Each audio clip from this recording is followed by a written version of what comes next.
Sports details చూద్దాం. భారత మాజీ కెప్టెన్ మహేంద్ర సింగ్ ధోనీని అంతర్జాతీయ క్రికెట్ మండలి ఐసీసీ సముచిత రీతిలో గౌరవించింది. ఐసీసీ ప్రకటించిన హాల్ ఆఫ్ ఫేమ్ జాబితాలో ధోనీకి చోటు కల్పించింది.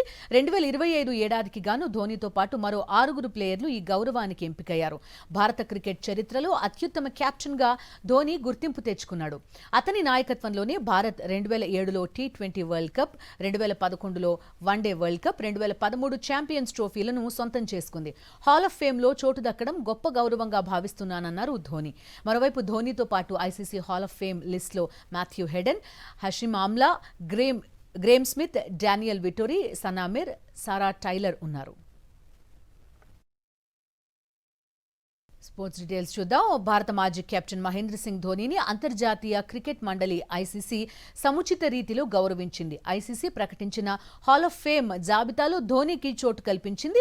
2025 ఏడాదికి గాను ధోనీతో పాటు మరో 6 ప్లేయర్లు ఈ గౌరవానికి ఎంపికయ్యారు. భారత క్రికెట్ చరిత్రలో అత్యుత్తమ కెప్టెన్గా ధోనీ గుర్తింపు తెచ్చుకున్నాడు.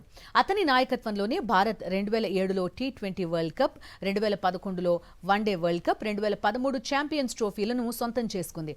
హాల్ ఆఫ్ ఫేమ్ లో చోటు దక్కడం గొప్ప గౌరవంగా భావిస్తున్నానన్నారు ధోనీ.